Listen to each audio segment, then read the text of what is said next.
Coucou tout le monde, c'est Letty, bienvenue dans la vidéo du mercredi pour Tout en colle. Aujourd'hui, je vais faire avec vous un petit projet mixte media. Il y a longtemps que j'avais cette couverture de classeur dans mes affaires. D'ailleurs, quand Noël va la voir, elle va se dire « Ah bah oui, tiens, j'avais complètement oublié cette couverture » ou alors elle se disait bah, « Quand est-ce qu'elle va se décider à la faire ?» En tout cas, voilà, c'est aujourd'hui.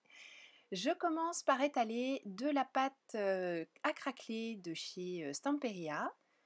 Comme d'habitude, bien sûr, vous le savez maintenant, vous avez toutes les références sur l'article blog. Et l'article blog, le lien, c'est super facile, c'est sous la vidéo. Donc voilà, toutes les questions que vous vous posez sur le matériel utilisé, les couleurs utilisées, la réponse est en dessous. Je l'étale, pas trop épaisse, mais quand même suffisamment pour avoir des craquelures intéressantes. D'après ce que j'ai pu noter, plus la pâte est étalée en couche épaisse, plus les craquelures sont larges, et plus on en met une couche fine, plus elles sont petites, et ça s'est encore vérifié aujourd'hui avec ces petits aplats que j'ai réalisés. Je les ai mis de manière tout à fait aléatoire, et quand on patiente un peu, voilà, il s'est passé quelques heures parce que j'avais autre chose à faire en attendant que ça sèche, mais ça sèche quand même relativement vite, hein, surtout avec les chaleurs qu'on a en ce moment. Ça, ce sont des petits moulages que j'ai réalisés à l'aide des plaques, toujours de chez Stamperia, et puis de la pâte, la cream paste de chez Stamperia. Donc ce sont des choses que j'avais faites il y a déjà un petit moment parce que l'avantage, je trouve, de cette pâte, eh bien, c'est qu'on prépare toutes les petites choses que l'on veut utiliser plus tard. Comme ça, on n'est pas frustré par une éventuelle attente de séchage. Donc là, ces plaques, je les avais réalisées il y a déjà un petit moment, un petit peu dans l'idée de réaliser cette couverture, je dois le dire. Et puis je les avais faites suite à la vidéo que j'avais mise, ah mais je crois que c'est sur ma chaîne, de la réalisation de la boîte de conserve réhabilitée entre guillemets, puisque j'en ai fait un pot à crayon.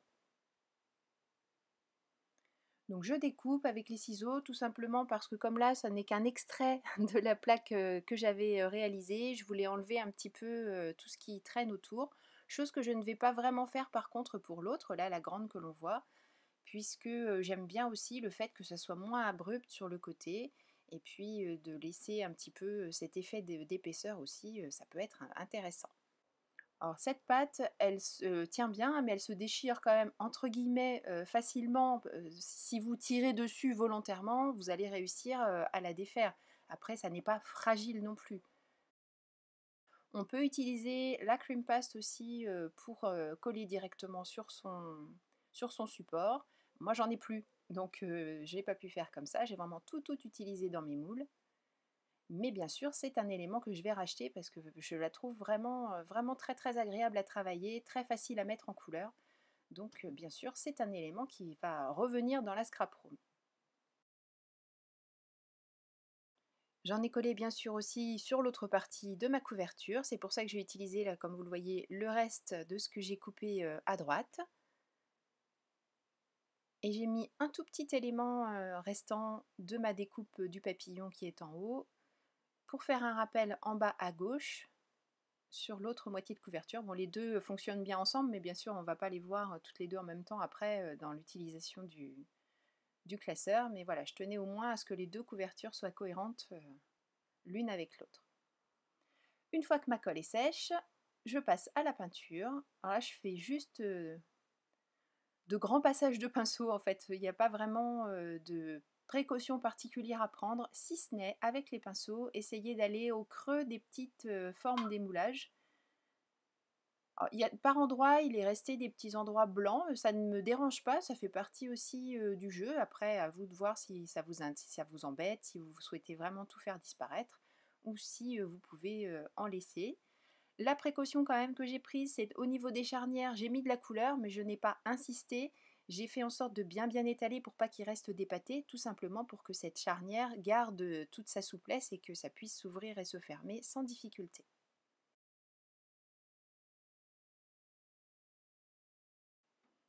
J'ai ajouté ensuite, une fois que cet aplat complet de tout ce côté de la couverture, j'ai pas habillé l'intérieur tout simplement parce que je mettrai du papier par la suite pour habiller les intérieurs de mes couvertures, mais des papiers que je ferai à la gel presse avec les couleurs utilisées dehors, enfin dehors, sur l'extérieur de la couverture.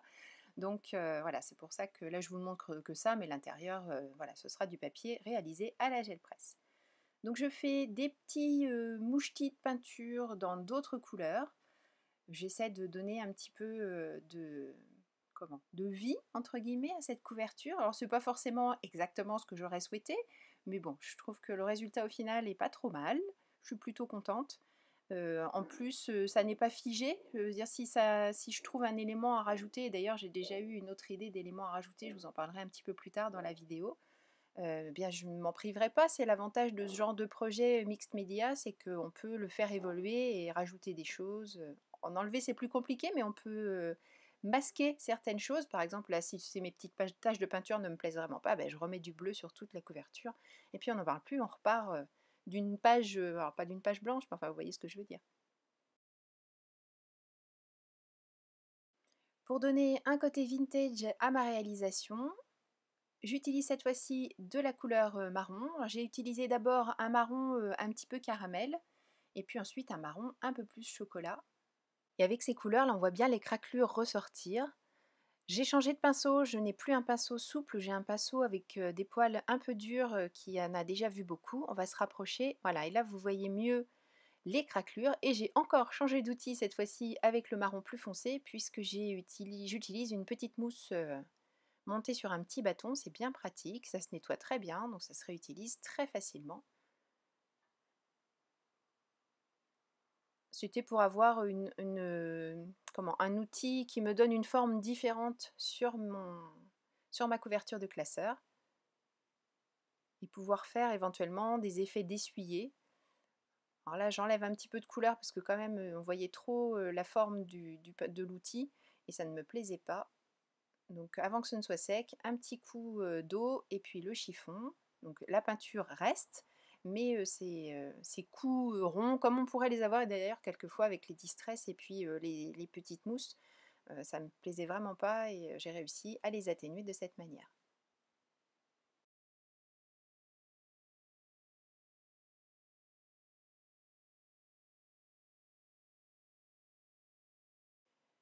Quand ma peinture a été sèche, j'ai souhaité apporter de la brillance. Pour ça, j'utilise le stylo colle. Vous savez, c'est cette colle, quand on colle tout de suite, ben, ça colle, c'est une colle classique. Mais quand on la laisse sécher, elle devient colle repositionnable. Et c'est exactement ce que je veux ici, puisque je vais utiliser les petites poudres qui ont été développées à la base pour la Fimo, mais on peut leur faire tellement plus de choses que de faire briller notre Fimo qu'on ne s'en prive pas. Donc une fois que cette colle est sèche, je prends de la poudre sur mon doigt et je dépose partout où j'ai mis cette petite colle. La poudre va se déposer légèrement à d'autres endroits, mais avec un petit coup de chiffon, je vais faire disparaître la poudre là où je n'en veux pas, pardon, et la laisser bien sûr présente sur la colle. Là par contre, là où il y a de la colle, elle n'a pas bougé, elle est toujours là et c'est vraiment très très joli. Cette poudre, de toute façon, vous la reverrez dans d'autres projets, en carterie, en scrap, voilà, ça fait partie des petites découvertes, des petites pépites que j'aime beaucoup. Et Noël vous l'a déjà dit, vous pouvez la mélanger aussi éventuellement à du vernis, à de la peinture, pour faire briller tout ça. Donc à suivre, ça reviendra aussi ça. Ça vous connaissez déjà, je suis toujours aussi fan, c'est l'embellishment mousse. Et là, je l'ai mise pour mettre en exergue certains des reliefs, mais surtout pour accentuer encore mes petites craquelures dans la pâte à craqueler. Alors j'aime beaucoup tous ces matériaux qu'on peut utiliser au doigt. Je trouve que franchement, travailler avec les doigts, je sais pas, ça doit être un reste de maternelle que je n'ai pas fait. Un manque de maternelle, donc plutôt en ce qui me concerne. En tout cas, travailler avec les doigts, je trouve ça génial, mais je trouve ça d'autant plus génial quand on peut récupérer ses mains toutes propres et avec tous ces produits-là, c'est sans problème. Avec celui-là, c'est pareil, vous le connaissez bien aussi, c'est le Distress Crayon. Je le pose sur le bord de la couverture et j'estompe au doigt pour recadrer. Vous savez que c'est un de mes petits leitmotifs, ça j'aime bien, que l'œil ne se balade pas, mais qu'il reste sur tout ce qu'on a mis, tout le plaisir qu'on a eu à décorer. Ce serait quand même dommage qu'il aille s'égarer à des endroits où on n'a rien fait de spécial. Donc on le ramène en créant un petit cadre qui reste discret mais qui fait juste bien ce qu'on lui demande. Alors l'avantage de tous ces matériaux là, donc la poudre, je vous ai dit, une fois passé le petit chiffon pour enlever le surplus, elle n'est restée qu'aux endroits où il y a la colle et après elle ne bouge plus, donc on ne se retrouve pas avec de la poudre partout. L'embellishment mousse, quand elle est sèche, c'est pareil, ça ne fait pas de bêtises, on ne s'en met pas partout. Le distress crayon, c'est pareil, ça sèche. D'ailleurs, méfiez-vous quand vous l'utilisez. Ne faites pas, là si je ne fais pas tout le tour de ma couverture pour ensuite estomper, c'est tout simplement parce que quand j'arriverai au bout, il aura déjà séché et je ne pourrai plus rien faire, donc ce serait quand même dommage. Je l'utilise aussi pour servir de petite transition entre les reliefs que j'ai plus ou moins découpés ou pas, ou arrachés tout à l'heure comme je vous l'avais dit. Voilà, une fois que la mine est un peu usée, tout simplement on tourne, c'est un peu comme les sticks pour les lèvres, hein, et puis on continue à faire sortir la mine. Et voilà, ce projet commence à prendre tournure et me plaît plutôt bien. Je vais ajouter d'autres petits éléments. J'ai choisi le petit pochoir à pois. Et je vais mettre de la distress. C'est de la distress classique pour cette couleur, donc c'est le noir. Et tout à l'heure, je ferai d'autres pois, mais cette fois-ci avec la distress oxide dans un coloris très clair par contre. Donc alors là, ça ne me plaît pas du tout, pas du tout. Donc une petite lingette. Comme en dessous tout est sec, il n'y a pas de souci, j'enlève juste ma distress, je fais sécher et je recommence. Donc c'est quand même très avantageux de travailler sur ce type projet, puisque comme je vous le disais, il n'y a pas vraiment de bêtises possibles. Si ça ne nous plaît pas, on remet tout à zéro et puis on recommence, hein. Après, ce qu'on a perdu, c'est le temps qu'on y a passé. Mais ce qu'on a gagné, c'est qu'on ne répète pas les mêmes bêtises. Donc comme je vous le disais, là, c'est le deuxième coloris avec la Distress Oxide, à d'autres endroits que le noir, ou quelquefois un petit peu en complément du noir, pour apporter une petite touche différente sur les aplats, là où il n'y a pas, sur les aplats, sur le plat, c'est l'habitude de dire les aplats, là où il n'y a pas de relief donc. À l'intérieur, comme vous le voyez, tout est resté nickel, j'ai fait attention en passant ma peinture, donc je pourrais tout à fait habiller l'intérieur de la couverture, ou pourquoi pas faire un autre projet mixed media, mais ça n'est pas ce que j'ai en tête. J'ai vraiment l'intention de l'habiller avec du papier. Pour fixer la petite réglette avec les anneaux, j'ai ces petits boulons. Alors un boulon, c'est une vis et un écrou. Voilà. Je passe la vis, bien sûr, par l'extérieur.